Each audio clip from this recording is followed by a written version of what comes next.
16h45 minutes, yoga et jogging, des activités où contrôler sa respiration, c'est hyper important. Et pour nous parler respiration, l'inspirante Geneviève Guérard. Oh, t'es bien cute, toi, avec tes liens.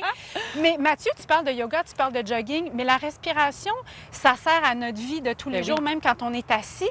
Et souvent, on pourrait prendre ça pour acquis parce que ça se fait automatiquement, mais on a appris maintenant que de contrôler sa respiration et d'apprendre à travailler une certaine hygiène du souffle a vraiment un impact sur notre santé globale, physique et mentale. Mais ce qui a inspiré ta chronique, ça part d'un livre, en fait. Puis ça, j'avais hâte que tu nous en parles parce que ça a vraiment piqué ma curiosité. Écoute, c'est Denis Fortier, qui est physiothérapeute, qui a écrit « Va prendre l'air ». Et c'est un livre sur la respiration, mais vraiment nerd, avec plein d'explications, plein de techniques, vraiment pragmatiques. Et moi, ça m'a attiré beaucoup d'en apprendre plus là-dessus. Et selon Denis Fortier, la respiration est un outil thérapeutique qui est vraiment sous-estimé, mais qui est surdoué quand on le travaille. Puis moi, tu sais, on le sent quand on enseigne le yoga, c'est partie intégrante de la pratique de yoga. On le sent dans notre vie de tous les jours que c'est quelque chose qui est important. Mais lui, il dit qu'il faut vraiment apprendre à s'en servir pour que ce soit à notre bénéfice. Vous parlez de yoga, évidemment, moi, je me suis déjà risqué, mais j'ai pas opté pour la course à pied. Je t'attends au studio, je t'attends. Je reviendrai, j'ai promis. Mais même en course à pied, puis il y a des milliers de coureurs à travers le Québec, contrôler sa respiration, ça va avoir un impact aussi sur notre condition physique parce qu'on peut améliorer nos performances ou à l'inverse. Absolument. Et quelque chose que vous faites peut-être sans même vous en rendre compte, c'est organiser la posture. Les coureurs le savent. Épaules détendues, clavicule ouverte large, colonne vertébrale allongée, parce que la posture, c'est super important pour entraîner un meilleur cardiovasculaire. Et d'ailleurs, l'inverse est aussi vrai. Malgré nous, on respire mal si on a une posture qui est un peu refermée comme ça. La respiration est comme plus en surface, plus courte. Ça envoie un message au cerveau qu'on est stressé, même si on ne l'est pas.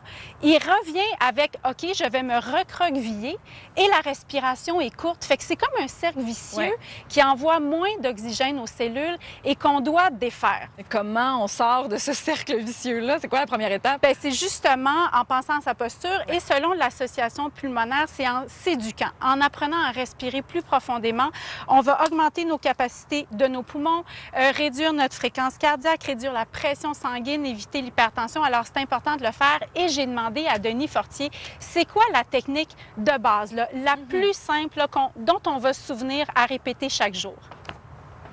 Il y a tellement de techniques qu'on peut utiliser. J'en donne plusieurs dans mon livre. Je te donne mes préférées. La première, c'est la respiration abdominale.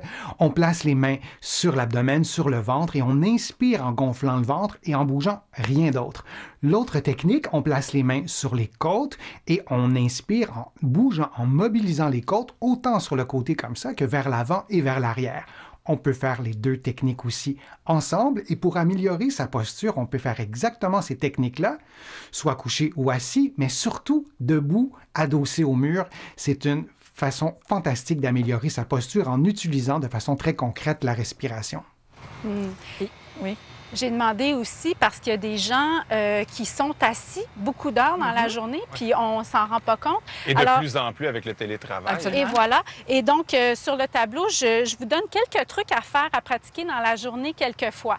Alors, vous allez prendre une expiration beaucoup plus longue, en fait, jusqu'au bout de votre expiration, pour que ça serve une meilleure respiration. Et ça va durer pendant 1 heure. Vous allez comme installer une meilleure respiration. Des fois, placez les mains derrière la tête, les doigts croisés, et vous écartez les coudes large pour mobiliser la cage thoracique. Parce que la cage thoracique, toute sa musculation sert à la respiration avec le diaphragme, avec les abdominaux. Fait que pensez à dégager la cage et levez-vous quelques minutes par heure pour bouger, évidemment, faire quelques étirements pour vous aider. Parce que quand on était au travail avec des gens, spontanément, on le faisait peut-être un peu moins durant les derniers mois à cause de la pandémie. Pour améliorer son cardio, il y a aussi des techniques, non? Bien, il s'agit beaucoup de mobiliser la cage. En fait, c'est un réchauffement. Tu sais, c'est un entraînement à améliorer son cardio. C'est comme quand on va s'entraîner, il faut s'étirer, penser à la cage thoracique. En yoga, on fait les chats vaches. Alors, on alterne entre cambrer, courber la cage thoracique. Mais il y a autre chose que je trouve fascinant pour améliorer notre respiration, c'est l'influence bidirectionnelle. Il en parle dans son livre. Influence bidirectionnelle entre les poumons, le cœur et le cerveau. On peut influencer dans les deux directions. C'est lui qui va vous l'expliquer. Denis nous l'explique. Une réponse simple, Geneviève, c'est de dire que le corps est bien fait. La respiration influence ce qui se passe dans notre cerveau et influence aussi le cœur, les battements cardiaques. Et l'inverse est aussi vrai, ce qui se passe dans notre cerveau et dans notre cœur influence notre respiration. Et si on veut profiter des effets apaisants pour se calmer, par exemple, de la respiration, 2 trucs très simples. On prolonge le temps d'expiration, on souffle plus longtemps, et on diminue aussi notre fréquence respiratoire, simplement le nombre de respirations qu'on prend par minute. Et de mettre en pratique ces 2 trucs-là, c'est presque automatique. On est un peu plus calme, on se sent mieux. C'est utile aussi pour s'endormir ou dans une situation de stress, pour reprendre un peu le contrôle de nos moyens en s'apaisant, peut-être même en diminuant l'effet du stress sur notre façon de fonctionner. Ce que je retiens aussi des paroles de Denis, il a parlé de cohérence cardiaque, mais ça, j'ai jamais entendu ça. Qu'est-ce que c'est? C'est un terme intéressant pour parler de rebalancer son système nerveux. Donc, le sympathique qui nous appelle à répondre, à réagir vite, et le parasympathique qui nous relaxe. La cohérence cardiaque, c'est un exercice pour rebalancer ça. On peut s'en souvenir comme l'exercice 3-6-5, comme dans 365 jours par année. Alors, 3 fois par jour, il faut respirer 6 respirations par minute. C'est à peu près 5 comptes à l'inspiration, 5 à l'expiration. On fait ça pendant 5 minutes et ça va rebalancer. Ça a vraiment un effet. 3 minutes après l'avoir fait, on a un effet qui va durer des heures et des heures. Et ça, la cohérence cardiaque, c'est une gestion de stress finalement qu'on peut faire nous-mêmes. Moi, je l'ai pratiqué pendant les parties de hockey de mon fils. Ça fonctionne? Je respirais. Tout le monde crie autour. Moi, je respire. Je suis zen. Et qui gagne, qui perde. Je me sens bien. Est-ce que c'était pour te contrôler de ne pas crier, justement? Voilà. OK. Je contrôlais. Mais tu sais, quand on est assis longtemps, c'est une bonne façon de pratiquer cette respiration-là. Et je voulais demander à Denis aussi, des fois, là, peu importe ce qu'on fait dans notre vie, on a l'impression qu'on court après notre souffle, tu sais, qu'on est comme en surface et qu'on n'est pas en profondeur. J'ai dit, qu'est-ce qu'on peut faire dans ce temps-là, Denis? Voici sa réponse. En fait, ce qui se passe dans ces situations-là, c'est que le pilote automatique prend le contrôle total et nous, on perd le contrôle de sa respiration et le pilote automatique devient un peu dysfonctionnel. Alors, on respire parfois trop vite, on peut faire de l'hyperventilation, on peut aussi avoir des tensions musculaires, on peut aussi avoir des douleurs qui vont faire en sorte qu'on va perdre le contrôle de sa respiration et aussi, lorsqu'on est stressé, on vit des événements bouleversants, par exemple, on peut aussi avoir une perte de contrôle durant la grossesse aussi. Ça peut arriver pour des raisons mécaniques, en raison de la présence du bébé. Alors, il y a plusieurs raisons, plusieurs contextes pendant lesquels ça arrive. Et ce qu'on veut faire dans ce temps-là, c'est qu'on veut mettre le pilote automatique à off, si je peux dire ça comme ça, et se réapproprier la respiration.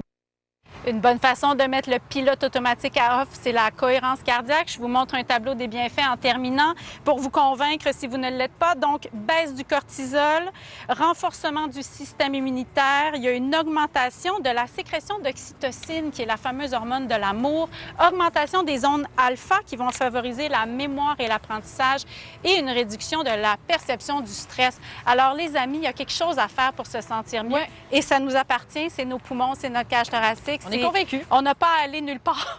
On a l'équipement présent. Alors, juste prendre la peine. Puis un de mes trucs, là, c'est de me mettre un petit post-it sur l'ordinateur. Respire. J'adore. Ça peut peut-être être la première étape. Respirez cet été, les amis, et les 4 saisons, d'ailleurs. Toujours pratique. Merci, Geneviève. Merci à vous. Ce segment